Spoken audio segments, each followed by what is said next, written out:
Assalamualaikum warahmatullahi wabarakatuh.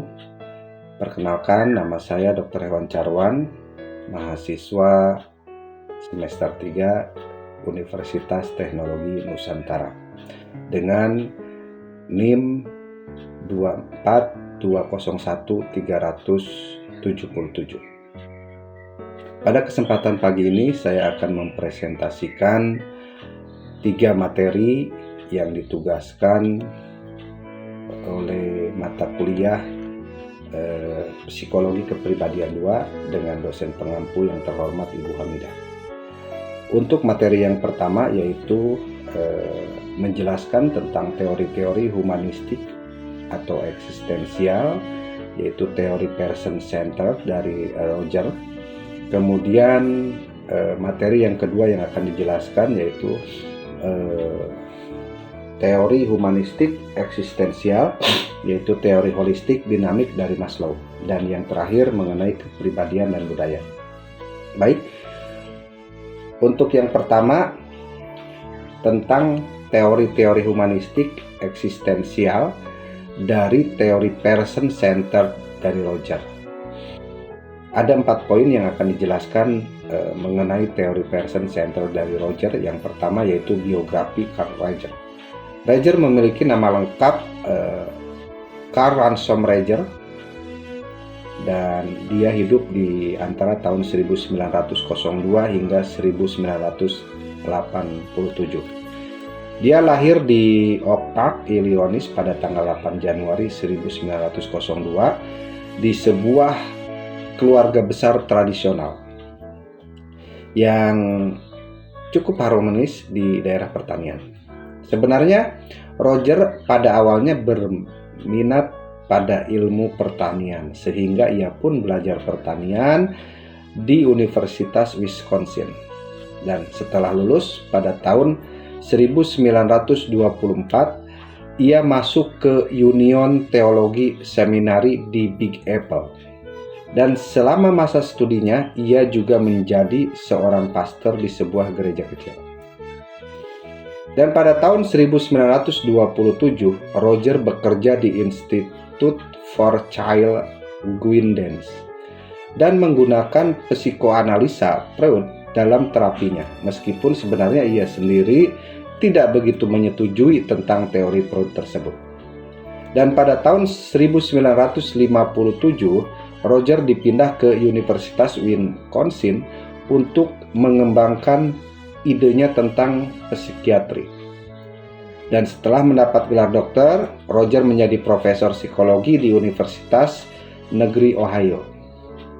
Perbedaan teori yang didapatnya justru membuatnya menemukan benang merah yang kemudian dipakai untuk mengembangkan teori Roger itu sendiri. Dan kontribusi utama tentang teori Roger ini yang pertama yaitu pengembangan terapi yang berpusat pada klien, kemudian yang kedua penekanan pada empati penerima dan keaslian dalam terapi. Yang ketiga pengaruh signifikan pada psikologi humanistik, dan yang terakhir yaitu penerapan teori-teori pada berbagai situasi termasuk penindasan politik dan konflik nasional. Poin yang kedua yaitu teori person center. Jadi teori Roger ini didasarkan pada suatu daya hidup yang disebut kecenderungan aktualisasi.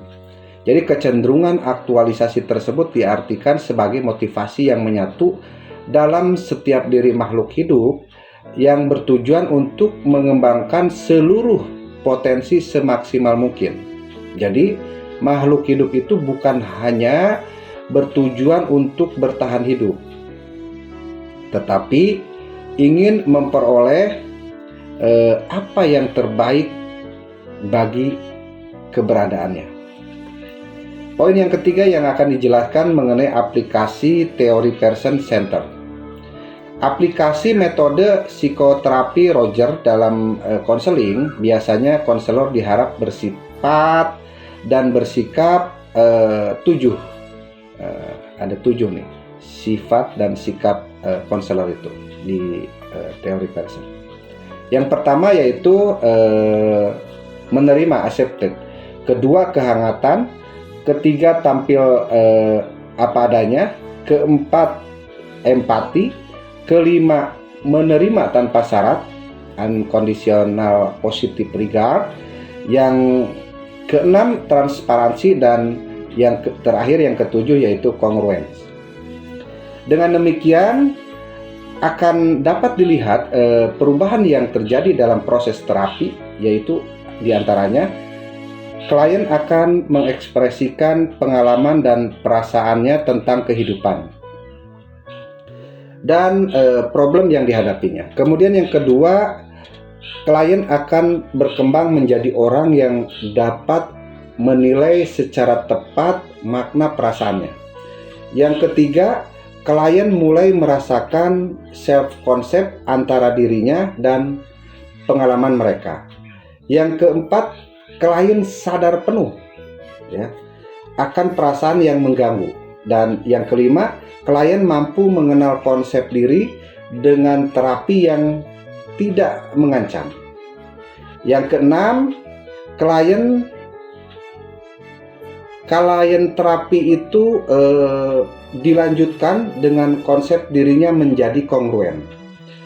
Jadi mereka mengembangkan kemampuan dengan pengalaman yang dibentuk oleh unconditional positive regard. Mereka akan mengevaluasi pengalaman-pengalamannya sehingga mampu berelasi sosial dengan baik, dan mereka menjadi positif dalam menghargai dirinya sendiri. Kemudian poin yang keempat yaitu kritik terhadap Roger. Teori Carl Roger ini memang mendapat begitu banyak pujian. Dan yang kelima, klien mampu mengenal konsep diri dengan terapi yang tidak mengancam. Yang keenam, klien terapi itu dilanjutkan dengan konsep dirinya menjadi kongruen. Jadi mereka mengembangkan kemampuan dengan pengalaman yang dibentuk oleh unconditional positive regard. Mereka akan mengevaluasi pengalaman-pengalamannya sehingga mampu berelasi sosial dengan baik, dan mereka menjadi positif dalam menghargai dirinya sendiri. Kemudian poin yang keempat yaitu kritik terhadap Roger. Teori Carl Roger ini memang mendapat begitu banyak pujian, tetapi juga mendapat beberapa kritik. Yang pertama, kelebihan fokus pada individu, kritiknya itu. Jadi teori Roger terlalu berfokus pada pengalaman individu dan mengabaikan faktor-faktor sosial, budaya, dan politik yang dapat mempengaruhi perkembangan dan kesejahteraan seseorang. Kemudian kritik yang kedua yaitu kurangnya penekanan pada perilaku. Teori Roger ini terlalu fokus pada pengalaman subjek dan kurang memberikan perhatian pada perilaku kognitif dan aspek biologi dalam perkembangan kepribadiannya. Jadi untuk kritik yang ketiga yaitu idealitas dan realitas. Nah, konsep klien ideal dalam teori Roger terlalu idealis dan tidak realistis, sehingga tidak semua orang mampu mencapai kondisi ideal yang dijelaskan oleh Roger. Yang keempat, kurangnya kejelasan dalam konsep. Jadi dalam beberapa konsep penting di teori Roger kurang begitu jelas dan sulit untuk diukur, seperti kesadaran penuh, kemudian keaslian, dan pengalaman subjektif. Kemudian kritik yang kelima yaitu keterbatasan penerapan. Terapi berpusat pada klien itu kurang begitu efektif untuk semua jenis masalah psikologi, terutama masalah yang berkaitan dengan gangguan psikis yang berat. Kritik yang keenam yaitu kurangnya panduan praktis. Jadi teori Roger ini kurang menjelaskan langkah-langkah praktis yang bisa digunakan oleh terapis dalam menerapkan terapi berpusat pada klien. Dan yang terakhir yaitu adanya resiko terapis.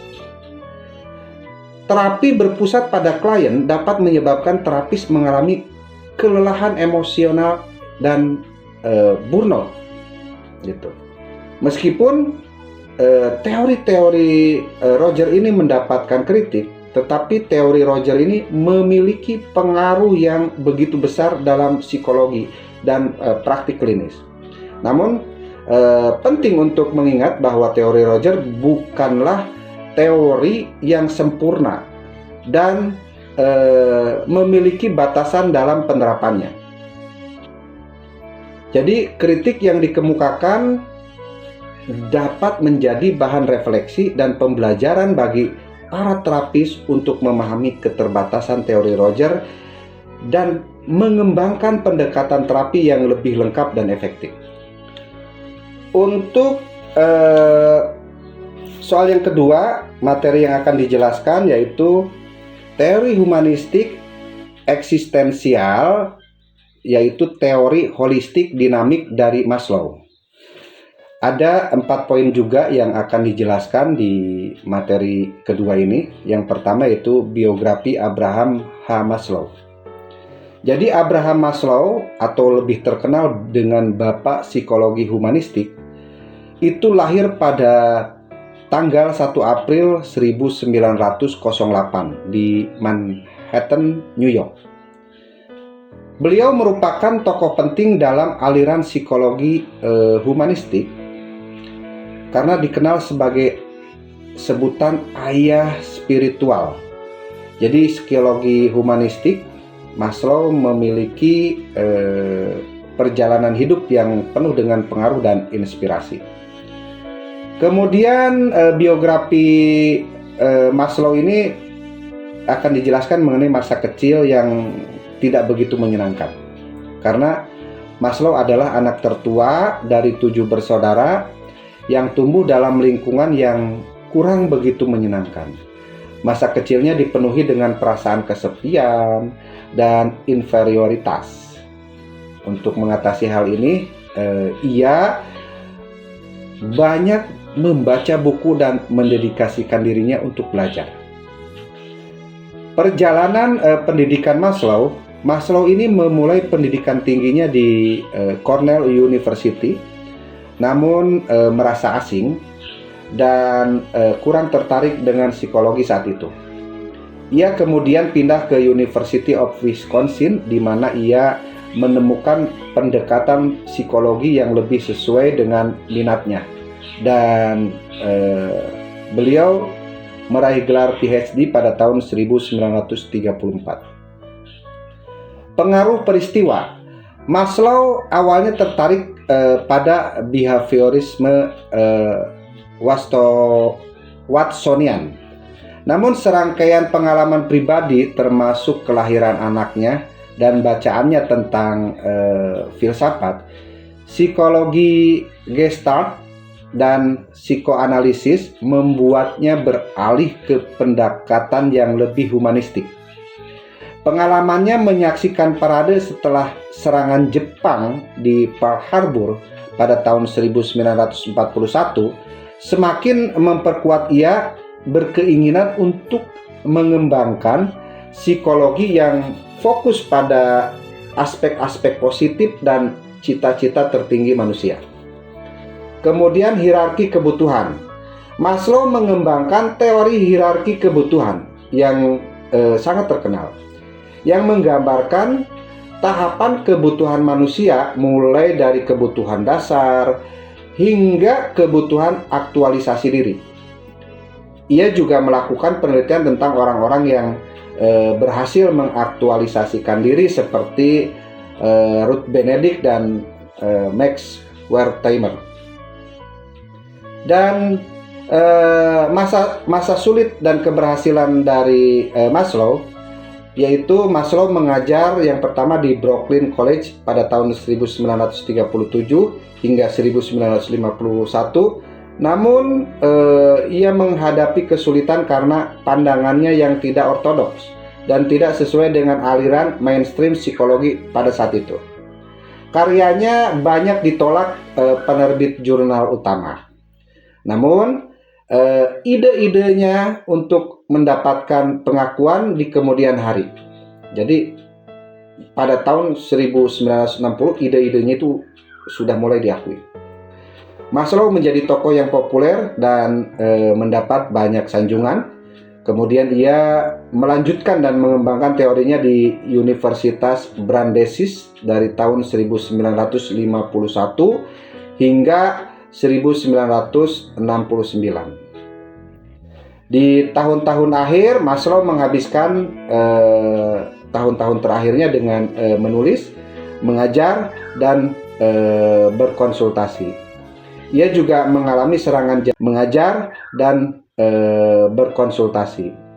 Ia juga mengalami serangan jantung pada tahun 1967, namun tetap aktif dan bersemangat dalam bekerjanya. Dan Maslow meninggal pada 8 Juni 1970 di usia 62 tahun karena serangan jantung. Jadi ia meninggalkan warisan yang luar biasa dalam dunia psikologi, terutama dalam memahami potensi dan kebutuhan manusia. Teorinya, khususnya hierarki kebutuhan, masih terus dipelajari dan diterapkan hingga saat ini. Poin yang kedua mengenai pandangan Maslow tentang motivasi.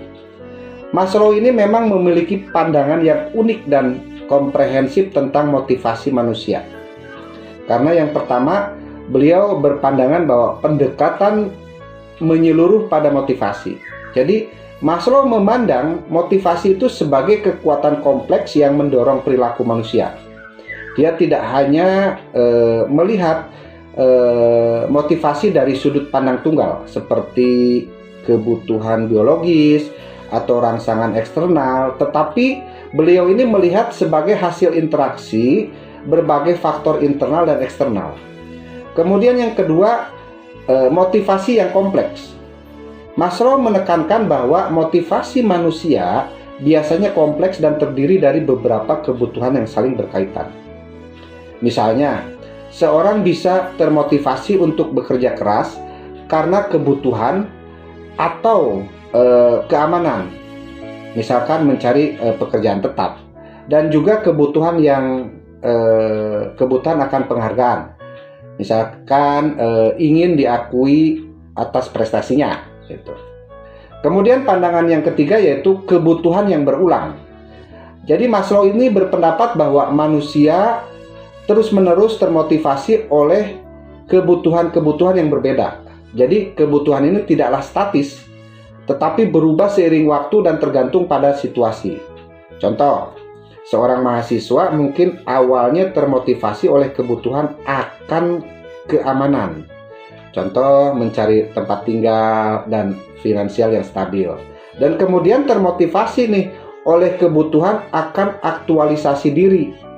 Contohnya mencari pengembangan potensi dan mengejar cita-cita, gitu. Pandangan yang keempat, kebutuhan dasar yang sama. Jadi Maslow percaya bahwa semua orang dimanapun termotivasi oleh kebutuhan dasar yang sama. Kebutuhan dasar ini bersifat universal dan membentuk fondasi bagi motivasi manusia. Contohnya yaitu kebutuhan akan makanan, air, keamanan, dan kasih sayang. Itu merupakan kebutuhan dasar yang dimiliki oleh semua orang, terlepas dari latar belakang budaya sosial mereka. Dan yang terakhir yaitu pandangan tentang hierarki kebutuhan. Jadi Maslow mengemukakan bahwa kebutuhan-kebutuhan manusia dapat dibentuk menjadi sebuah hierarki yang dikenal sebagai hierarki kebutuhan Maslow. Nah, hierarki ini menunjukkan bahwa kebutuhan-kebutuhan teratur dalam urutan pentingnya. Dan kebutuhan tingkat rendah harus dipenuhi sebelum seseorang dapat termotivasi oleh kebutuhan yang lebih tinggi. Contoh, seorang yang sedang kelaparan akan termotivasi untuk mencari makanan. Itu merupakan kebutuhan fisiologis. Sebelum ia dapat berfokus pada membangun hubungan sosial, itu kebutuhan kasih sayang. Jadi, pandangan Maslow tentang motivasi sebenarnya menekankan pentingnya memahami kebutuhan manusia sebagai faktor utama yang mendorong perilaku. Teori Maslow ini memberikan kerangka kerja yang komprehensif untuk memahami motivasi manusia dalam berbagai konteks, baik itu dalam lingkup pribadi, profesional maupun sosial. Di materi yang kedua, di poin yang ketiga, yaitu aktualisasi diri. Maslow ini memang menekankan pentingnya aktualisasi diri dalam teori hierarki kebutuhan. Jadi aktualisasi diri merupakan puncak hierarki kebutuhan. Aktualisasi diri merupakan tingkat tertinggi dalam hierarki kebutuhan Maslow yang muncul setelah kebutuhan dasar seperti psikologi, keamanan, kasih sayang, dan penghargaan terpenuhi. Jadi Maslow ini menggambarkan aktualisasi diri ini sebagai yang pertama pengembangan penuh potensi, yang kedua menjadi diri sendiri, dan yang ketiga yaitu keinginan untuk bertumbuh dan berkembang.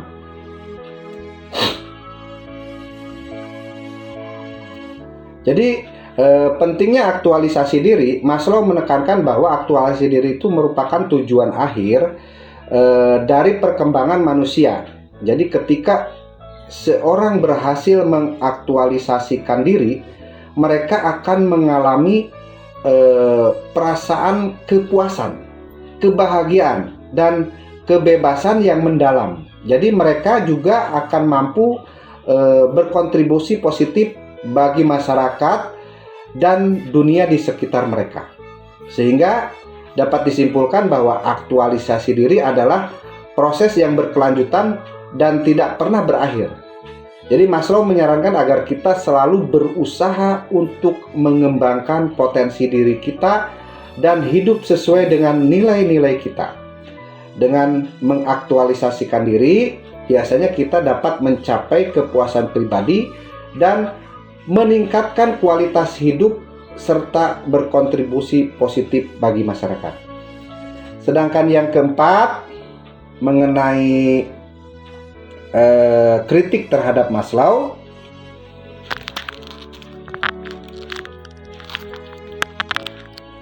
Kritik terhadap Maslow. Berikut beberapa kritik yang sering ditujukan kepada teori Maslow.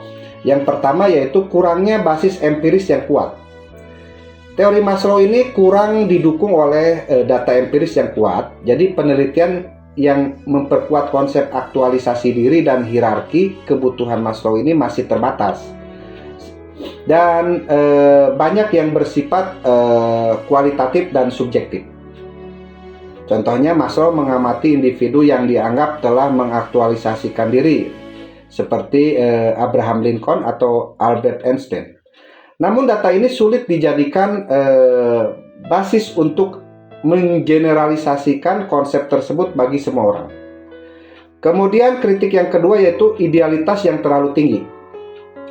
Kritik terhadap idealitas yang terlalu tinggi, jadi pada konsep aktualisasi diri dalam teori Maslow ini terlalu ideal dan tidak realistis. Tidak semua orang mampu mencapai kondisi ideal yang dijelaskan oleh Maslow. Ini contohnya yaitu beberapa kritikus menyarankan bahwa teori Maslow ini mengabaikan faktor-faktor sosial, ekonomi, dan budaya yang bisa menghambat seseorang untuk mengaktualisasikan diri. Misalnya, seseorang yang hidup dalam kemiskinan atau lingkungan yang tidak mendukung, mereka akan kesulitan untuk mencapai potensi yang penuh untuk mereka. Kritik yang ketiga yaitu keterbatasan dalam penerapan praktis. teori Maslow ini kurang menjelaskan langkah-langkah praktis yang bisa digunakan dalam mencapai aktualisasi diri. Jadi konsep tersebut terlalu abstrak dan sulit diterapkan dalam konteks nyata gitu. Contohnya kritik di keterbatasan dalam penerapan praktis ini menyarankan agar teori Maslow ini lebih menekankan pada teknik-teknik praktis yang bisa digunakan untuk meningkatkan kesadaran diri, pengembangan potensi, dan menghadapi tantangan dalam mencapai aktualisasi diri. Kemudian yang keempat, kritiknya yaitu kekurangan dalam memahami motivasi.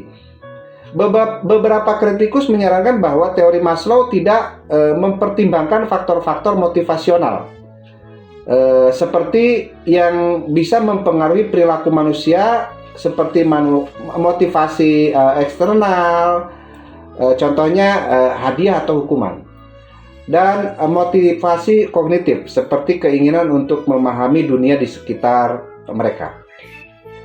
Jadi teori Maslow itu terlalu fokus pada kebutuhan internal dan mengurangi peran faktor eksternal dalam menentukan motivasi manusia. Kemudian yang kelima, kritiknya yaitu kurangnya atribusi kepada tokoh lain. Jadi beberapa kritikus menyarankan bahwa Maslow ini tidak cukup mengakui kontribusi dari para psikolog lain yang juga menekankan pentingnya pertumbuhan manusia. Contohnya Albert Elder dan Carl Jung. Jadi Maslow ini tampaknya menganggap bahwa teorinya sebagai konsep yang sama sekali baru gitu.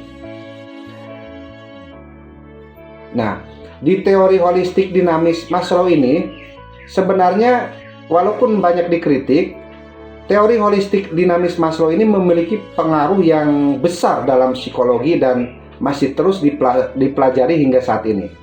Namun penting untuk mengingat bahwa teori Maslow bukanlah teori yang sempurna dan memiliki batasan dalam penerapannya. Kritik yang dikemukakan dapat menjadi bahan refleksi dan pembelajaran bagi kita untuk memahami keterbatasan teori Maslow dan mengembangkan pendekatan yang lebih lengkap dan efektif dalam memahami perkembangan manusia. Oke, untuk yang ketiga, materi yang ketiga yaitu menjelaskan kepribadian dan budaya. Yang pertama yaitu apa sih definisi budaya? Budaya adalah sistem kompleks pengetahuan, kepercayaan, seni, moral, hukum, kebiasaan, dan kemampuan lain yang diperoleh oleh manusia sebagai anggota masyarakat. Jadi budaya ini merupakan warisan sosial yang diwariskan dari generasi ke generasi melalui proses belajar dan sosialisasi. Dan budaya ini sebagai sistem nilai, keyakinan, dan perilaku. Jadi dalam psikologi kepribadian, budaya ini dapat didefinisikan juga sebagai sistem nilai, keyakinan, norma, dan perilaku yang diwariskan secara turun-temurun dan dibagikan oleh anggota kelompok sosial tertentu. Jadi budaya ini membentuk pola pikir, perasaan, dan perilaku anggota kelompok tersebut. Yang kedua, konsep emiks dan etik. Konsep emik dan etik memang penting dalam memahami budaya dan perilaku manusia. Jadi penjelasannya sebagai berikut. Emik, pengertiannya, emik ini mengacu pada cara pandang dan perilaku yang khas bagi suatu kelompok budaya tertentu. Ini seperti melihat dunia melalui mata orang dalam dari budaya tersebut.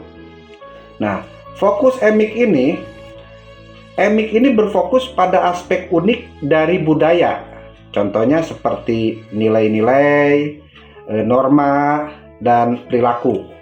Jadi nilai-nilai ini sistem nilai yang dipegang oleh anggota budaya, misalnya menekankan kehormatan, kebersihan, atau kemandirian. Sedangkan norma itu aturan dan kebiasaan yang dipatuhi oleh anggota budaya, misalnya cara berpakaian, cara bersalaman, atau cara berbicara antara yang muda dengan orang tua. Kemudian perilaku. Perilaku ini pola tingkah laku yang khas bagi anggota budaya. Misalnya cara merayakan hari raya, cara bermain anak-anak, atau cara menghadapi konflik. Contohnya untuk EMIK ini di Indonesia, EMIK berkaitan dengan kebiasaan bersalaman dengan jabat tangan dan ungkapan hormat, misalkan mengucapkan salam assalamualaikum sebagai bentuk salam dan sapa yang khas. Kalau di Jepang contohnya EMIK itu berkaitan dengan budaya menunduk sebagai bentuk hormat dan ungkapan terima kasih yang dalam. Nah, etik, pengertiannya, etik ini mengacu pada aspek-aspek perilaku yang dianggap universal dan ditemukan pada hampir semua kelompok budaya. Ini seperti melihat dunia melalui mata orang luar yang mencoba menemukan pola umum di antara budaya. Nah, untuk fokus etik ini, etik berfokus pada pola perilaku yang umum bagi manusia. Misalnya keamanan, kebutuhan kasih sayang ya, kemudian kebutuhan penghargaan, kebutuhan aktualisasi diri. Itu merupakan kebutuhan dasar yang dimiliki oleh semua manusia, terlepas dari budaya mereka. Kemudian emosi dasar. Jadi fokusnya itu selain tadi kebutuhan dasar, emosi dasar dan kognitif dasar. Nah, untuk emosi dasar ini, emosi ini seperti kegembiraan, kesedihan, kemarahan, takut, dan kejutan. Itu merupakan emosi universal yang dirasakan oleh semua manusia. Sedangkan kognitif dasar yaitu kemampuan berpikir, memecahkan masalah dan mengingat. Itu merupakan kemampuan kognitif dasar yang dimiliki oleh semua manusia. Contoh, semua budaya memiliki sistem bahasa dan cara komunikasi. Contoh kedua, semua budaya memiliki bentuk seni dan kreativitas. Contoh ketiga, semua budaya memiliki sistem kepercayaan dan nilai moral. Nah, kemudian apa sih perbedaan EMIK dan etik? EMIK dan etik ini perbedaannya ada 3. Dari fokusnya, dari cara pandangnya, dan pentingnya. Contoh, fokus EMIK berfokus pada keunikan budaya, sedangkan etik berfokus pada kesamaan antar budaya. Nah, untuk cara pandang, bedanya, EMIK adalah pandangan dari dalam suatu budaya nih kalau EMIK. Sedangkan etik adalah pandangan dari luar suatu budaya. Nah, perbedaan berikutnya yaitu dari pentingnya. EMIK ini penting untuk memahami budaya secara mendalam dan menghindari generalisasi yang keliru. Nah, sedangkan etik itu penting untuk menemukan pola umum antara budaya dan meningkatkan pemahaman kita tentang perilaku manusia secara universal. Jadi, konsep EMIK dan etik itu merupakan alat yang berguna untuk memahami keragaman budaya manusia dengan menggunakan kedua konsep. Jadi, kita dapat menghindari generalisasi yang keliru. Dan kita dapat memahami pemahaman yang lebih dalam tentang perilaku manusia dalam berbagai konteks budaya. Kemudian yang ketiga, apa sih perbandingan konsep ideografik dan nomotetik dalam teori kepribadian? Nah, Perbandingan konsep ideografik dan nomotatik dalam teori kepribadian, itu konsep ideografik dan nomotatik ini memang penting untuk memahami berbagai pendekatan dalam mempelajari kepribadian. Analogi emik dan etik. Jadi emik itu mirip dengan pendekatan ideografik yang fokusnya pada keunikan individu dan mencoba memahami perilaku dan penyesuaian individu secara mendalam. Nah, etik itu mirip dengan pendekatan nomotetik. Kalau emik itu ideografik, etik itu nomotetik. Nomotetik ini untuk etik itu fokus pada mencari pola umum dan hukum yang berlaku di semua orang atau kelompok tertentu. Jadi perbandingan pendekatan ideografik dan nomotatik ini, yang pertama dilihat dari fokus, tujuan, dan metodenya. Untuk ideografik, fokusnya itu menjelajahi individualitas, keunikan perilaku, dan penyesuaian individu. Sedangkan untuk tujuan ideografik itu memahami seseorang secara mendalam, menjelajahi motivasi kepribadian dan pengalaman unik mereka. Metode dari ideografik itu biasanya studi kasus, wawancara yang mendalam, dan teknik kualitatif lainnya yang mencari informasi unik tentang individu. Contoh dari ideografik ini, contohnya yaitu pekerjaan Henry Murray yang menekankan pada kebutuhan unik seseorang, itu disebutnya needs, dan cara mereka berinteraksi dengan lingkungan, press. Kemudian nomotetik. Nomotetik ini fokus mencari hukum umum dan prinsip yang berlaku bagi semua orang atau kelompok tertentu. Sedangkan tujuan nomotatik itu membuat generalisasi tentang kepribadian manusia dan menemukan faktor-faktor yang mempengaruhi kepribadian secara universal.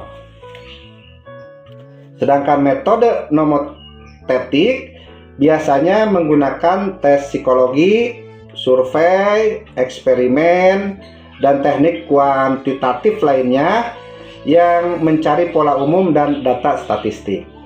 Contoh, pekerjaan Gordon Allport yang menekankan pada trait atau sifat kepribadian yang dimiliki oleh semua orang dan mencoba menentukan jumlah trait yang dibutuhkan untuk menjelaskan kepribadian.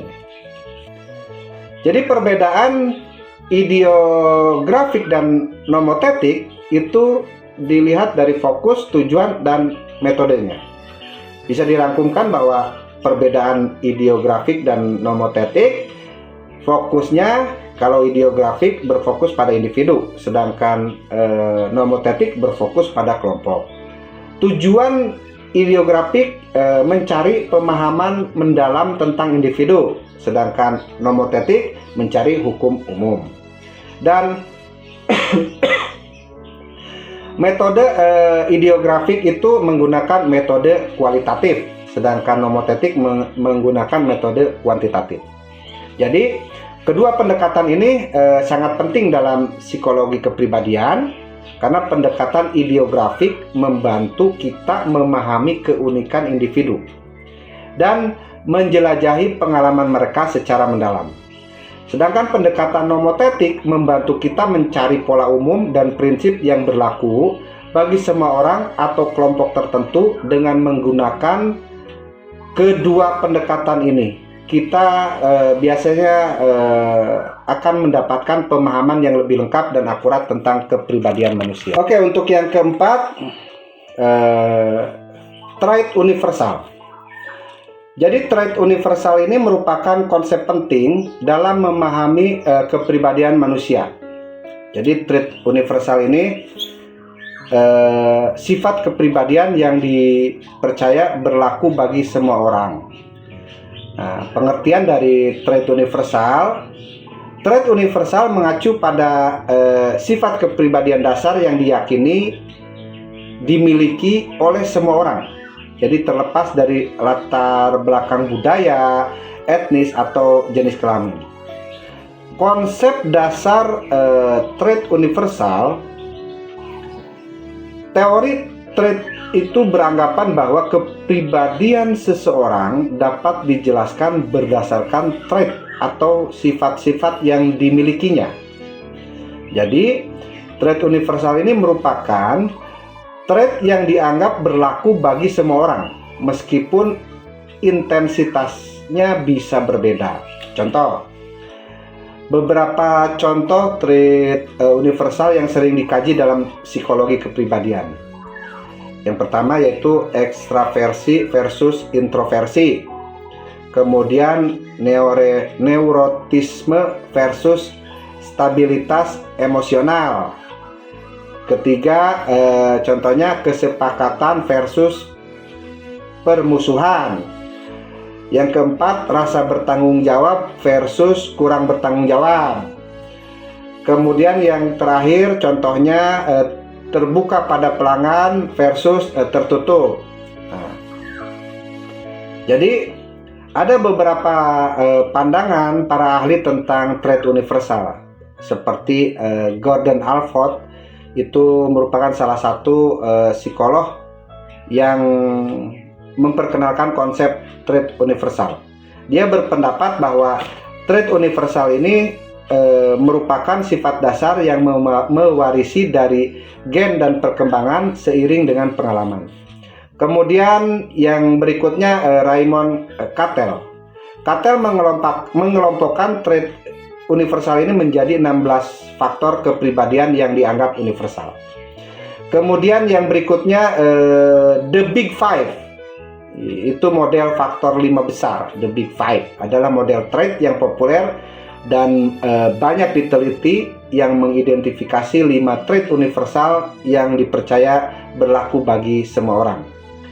The Big Five ini mengenai ada 5, yaitu ekstraversi, kesepakatan, keseimbangan emosional, rasa bertanggung jawab, dan yang terakhir yaitu terbuka pada pengalaman. Jadi konsep penting trait universal ini bisa membantu memahami kepribadian, karena konsep trait universal membantu kita memahami kepribadian seseorang dengan lebih mudah. Kemudian pentingnya konsep trait universal ini yang kedua yaitu memfasilitasi penelitian kepribadian, karena konsep trait universal memberikan kerangka kerja yang bisa digunakan dalam penelitian psikologi kepribadian untuk mengidentifikasikan dan mengukur trait kepribadian. Dan yang terakhir, pentingnya konsep trait universal ini bisa membantu dalam bidang terapan, karena konsep trait universal memiliki aplikasi praktis dalam bidang terapan seperti konseling, seleksi karyawan, dan pemahaman perilaku konsumen. Konsep trait universal ini merupakan salah satu konsep penting dalam psikologi kepribadian, meskipun masih ada perdebatan tentang jumlah dan definisi trait universal yang tepat. Karena konsep ini tetap bermanfaat dalam menjelaskan dan memahami kepribadian manusia. Yang kelima, penelitian psikologi cross-kultural. Penelitian psikologi lintas budaya atau cross-kultural psikologi merupakan bidang yang penting dalam memahami keragaman perilaku manusia di berbagai budaya. Jadi pengertian penelitian psikologi cross-kultural atau bahasa Indonesianya penelitian psikologi lintas budaya. Fokus utamanya yaitu mempelajari bagaimana sih budaya ini mempengaruhi perilaku, kognisi, dan perasaan manusia. Kemudian tujuannya apa sih dari penelitian psikologi cross-kultural ini? Yaitu memahami bagaimana perilaku manusia bervariasi antara budaya dan mencari pola umum yang dapat menjelaskan perbedaan tersebut. Sedangkan pendekatannya yaitu menggunakan metode penelitian yang bersifat komparatif untuk membandingkan kelompok manusia dari budaya yang berbeda.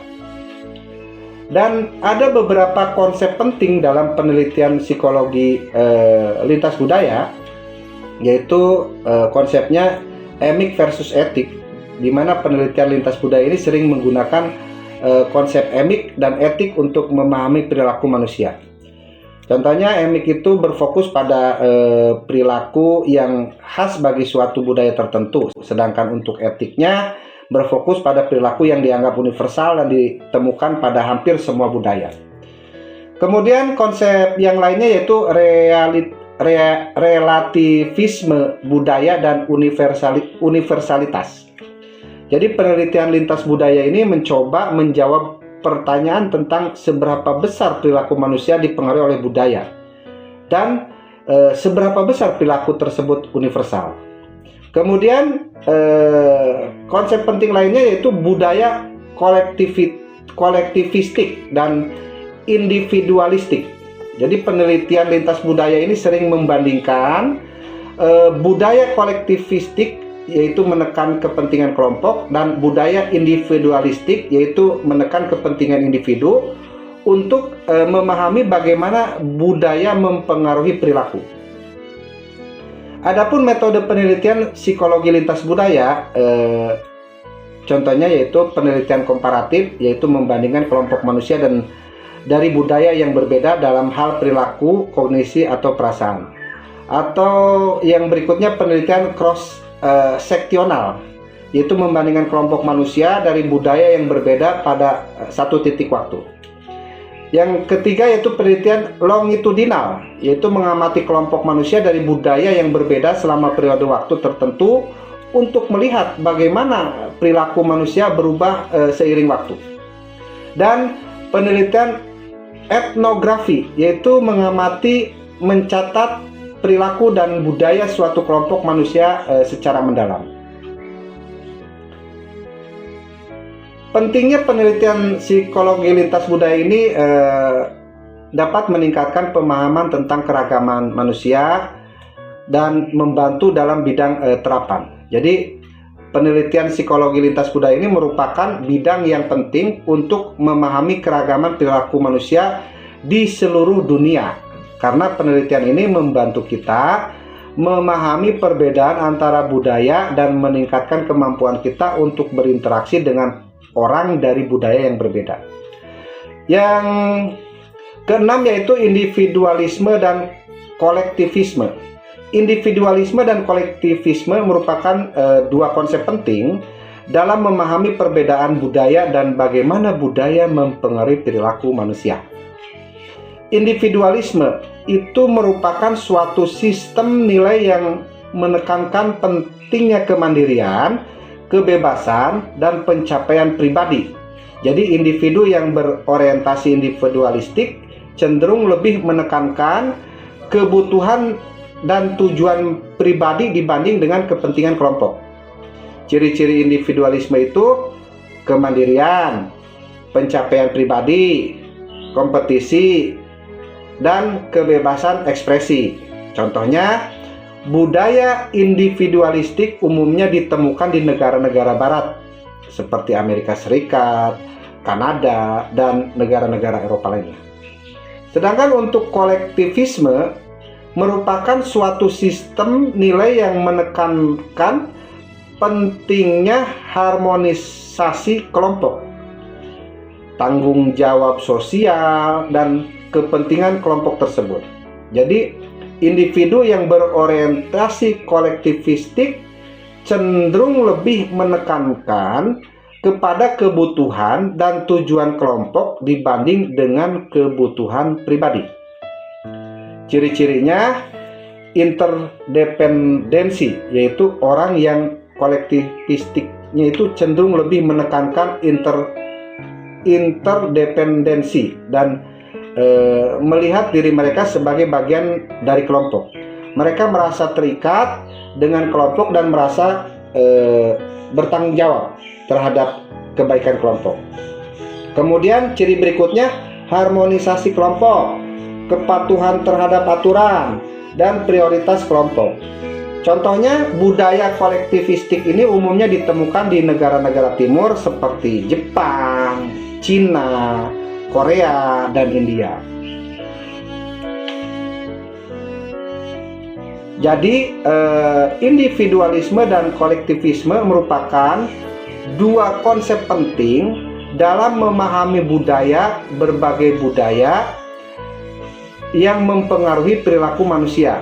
Jadi penting untuk mengerti perbedaan dua konsep ini agar kita dapat menghindari generalisasi yang keliru tentang perilaku manusia dan meningkatkan kemampuan kita untuk berinteraksi dengan orang dari budaya yang berbeda.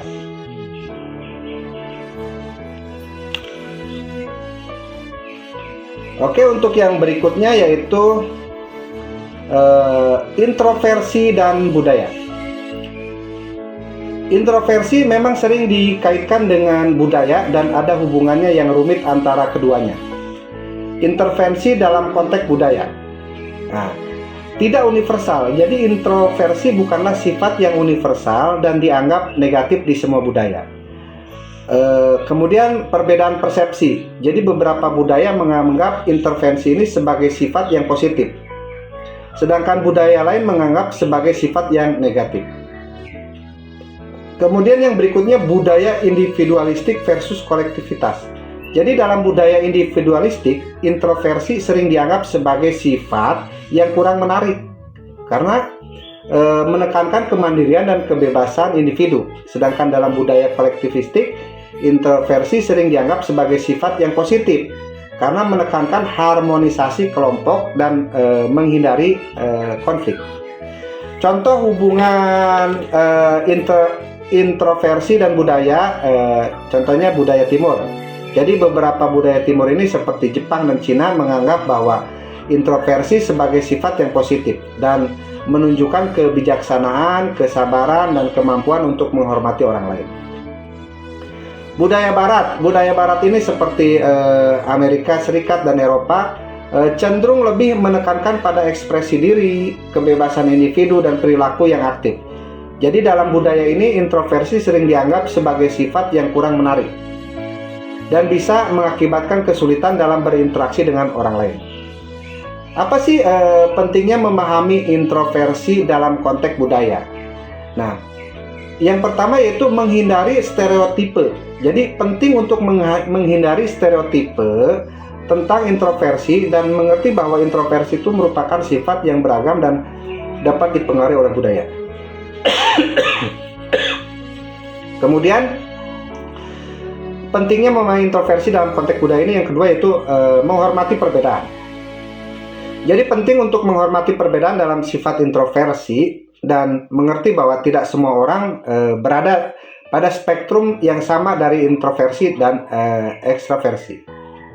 Yang terakhir yaitu mempromosikan kesadaran budaya, karena ini penting untuk meningkatkan kesadaran tentang perbedaan budaya dan bagaimana sih budaya dapat mempengaruhi persepsi kita tentang introversi. Jadi introversi ini bukanlah sifat yang buruk atau baik, tetapi merupakan salah satu aspek kepribadian yang dapat dipengaruhi oleh budaya. Penting untuk mengerti bagaimana sih budaya mempengaruhi persepsi kita tentang introversi dan menghormati perbedaan dalam sifat ini. Yang berikutnya yaitu inner directed dan outer directed person. Inner directed and outer directed ini merupakan konsep yang digunakan untuk menggambarkan bagaimana individu dipengaruhi oleh kekuatan internal dan eksternal dalam menentukan tindakan mereka. Nah, inner directed person, pengertiannya itu biasanya orang yang inner directed lebih didorong oleh nilai-nilai internal, keyakinan, dan tujuan pribadi. Mereka itu memiliki kekuatan batin yang begitu kuat ya, dan cenderung mengambil keputusan berdasarkan kepercayaan dan prinsip mereka sendiri. Ciri-ciri dari inner directed person ini: satu, kemandirian; dua, berprinsip; tiga, kreatif; dan yang keempat yaitu reflektif. Contohnya seseorang yang menolak mencontek dalam ujian meskipun teman-temannya menyarankan untuk melakukannya karena dia percaya bahwa kejujuran adalah nilai terpenting. Sedangkan untuk outer directed person, itu orang yang outer directed ini lebih didorong oleh tekanan sosial, norma, dan kelompok dan pengaruh eksternal. Jadi mereka ini cenderung mengambil keputusan berdasarkan apa yang diharapkan oleh orang lain atau apa yang dianggap benar oleh masyarakat. Ciri-cirinya yang pertama yaitu perhatian terhadap penampilan. Jadi mereka ini cenderung mementingkan penampilan di mata orang lain. Kemudian rentan terhadap tekanan. Mereka ini mudah terpengaruh oleh tekanan sosial. Kemudian konformis. Jadi mereka ini cenderung mengikuti norma sosial dan menghindari konflik dengan kelompok. Yang terakhir yaitu kurang reflektif. Jadi mereka ini cenderung kurang reflektif dan tidak banyak mempertimbangkan konsekuensi dari tindakan mereka. Contoh, seseorang yang memilih untuk nonton film deh. Misalkan nonton film yang populer di kalangan teman-temannya. Meskipun dia tidak benar-benar menikmati genre film tersebut. Nah, apa sih perbedaan inner directed dan outer directed? Itu terletak pada sumber motivasi. Untuk inner directed didorong oleh nilai-nilai internal, sedangkan outer directed didorong oleh pengaruh eksternal. Kemudian kemandirian. Inner directed ini cenderung lebih mandiri dan berprinsip, sedangkan outer directed ini cenderung lebih tergantung pada pengaruh sosial dan konformis. Kemudian perbedaan yang berikutnya itu pengambilan keputusan.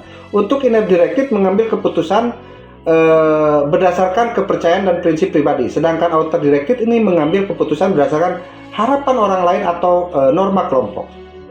Jadi penting memahami konsep inner directed dan outer directed karena dapat memahami perilaku, meningkatkan kesadaran diri, dan dapat membangun hubungan yang lebih baik. Jadi konsep inner directed dan outer directed ini dapat membantu kita memahami keragaman dalam cara orang menanggapi dunia di sekitar mereka. Penting untuk mengerti bagaimana sih faktor internal dan eksternal mempengaruhi perilaku seseorang agar bisa berinteraksi dengan mereka dengan lebih efektif dan membangun hubungan yang lebih harmonis. Kemudian yang berikutnya yaitu aktualisasi diri. Aktualisasi diri adalah konsep yang menarik dalam psikologi, terutama dalam teori humanistik yang dikembangkan oleh Abraham Maslow. Aktualisasi diri ini menuju potensi yang penuh. Maksudnya, aktualisasi diri ini merupakan proses berkelanjutan yang melibatkan usaha seseorang untuk mengembangkan potensi penuh mereka. Jadi ini bukan tentang mencapai suatu tujuan akhir yang tetap, tetapi tentang terus bertumbuh, berkembang, dan mengalami pengalaman baru sepanjang hidupnya. Ciri-ciri orang yang mengaktualisasikan diri itu menurut Maslow bisa diamati beberapa karakteristik yang umum ditemukan pada orang-orang yang berada di tingkatan aktualisasi diri. Contohnya yaitu kesadaran diri dan penerimaan, autonomi dan kemandirian, kreativitas dan spontanitas, kemudian keterikatan dengan tujuan yang lebih tinggi, dan yang kelima hubungan interpersonal yang sehat, dan yang terakhir yaitu pengalaman puncak. Jadi faktor-faktor yang mempengaruhi aktualisasi diri ini biasanya lingkungan, pengalaman hidup, dan sikap positif. Penting nggak sih aktualisasi diri ini? Aktualisasi diri ini penting untuk kesejahteraan pribadi karena aktualisasi diri dikaitkan dengan perasaan kepuasan, kebahagiaan, dan kebebasan yang mendalam. Kemudian adanya kontribusi positif. Orang yang mengaktualisasikan diri cenderung lebih bersemangat. Kemudian untuk pengembangan manusia, aktualisasi diri ini merupakan tujuan akhir dari perkembangan manusia dan bisa menginspirasi orang lain untuk mengembangkan potensi diri mereka sendiri. Jadi, aktualisasi diri ini merupakan proses yang kompleks dan menantang, tetapi juga merupakan proses yang bermakna dan menuntun kita menuju kesejahteraan pribadi dan kontribusi positif bagi dunia. Dengan mengerti konsep aktualisasi diri, kita dapat memahami tujuan hidup yang lebih dalam dan mencapai cara untuk mengembangkan potensi diri kita secara maksimal. Yang terakhir yaitu penjelasan tentang sains dan konektivisme bahasa dan kepribadian. Sains dan konektivisme memang merupakan konsep yang kompleks dan mempengaruhi bahasa dan kepribadian dengan cara yang mendalam.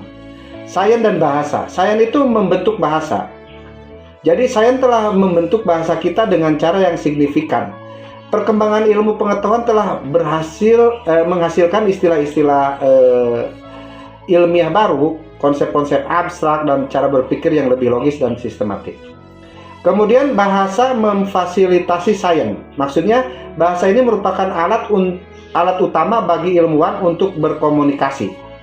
Contoh, perkembangan ilmu kedokteran telah menghasilkan istilah-istilah medis baru seperti antibiotik, virus, dan imunisasi yang sekarang menjadi bagian dari bahasa kita sehari-hari. Kemudian konektivisme dan bahasa. Konektivisme adalah teori kognitif yang menekankan pentingnya hubungan antara konsep dalam otak. Jadi otak ini dianggap sebagai jaringan yang saling terhubung di mana konsep-konsep dihubungkan melalui asosiasi dan pengalaman.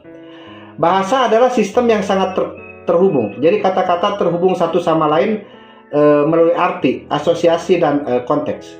Contoh, kata rumah terhubung dengan konsep keluarga, tempat tinggal, dan kenyamanan. Kemudian yang ketiga, sains, konektivisme, dan kepribadian. Sains dan konektivisme itu mempengaruhi kepribadian. Jadi sains dan konektivisme berperan dalam membentuk pola pikir, keyakinan, dan perilaku seseorang. Apa sih hubungan timbal balik antara sains, konektivisme, bahasa, dan kepribadian? Jadi hubungan timbal balik sains, konektivisme, bahasa, dan kepribadian itu saling mempengaruhi satu sama lain. Bahasa dipengaruhi oleh pengetahuan ilmiah dan kognitif seseorang. Kepribadian seseorang dibentuk oleh pengalaman mereka dalam memahami dan menggunakan bahasa dan pengetahuan ilmiah. Contoh, seorang ilmuwan yang memiliki kepribadian yang ingin tahu dan terbuka pada pengalaman baru biasanya cenderung lebih termotivasi untuk mencari pengetahuan baru dan mengembangkan bahasa ilmiah mereka.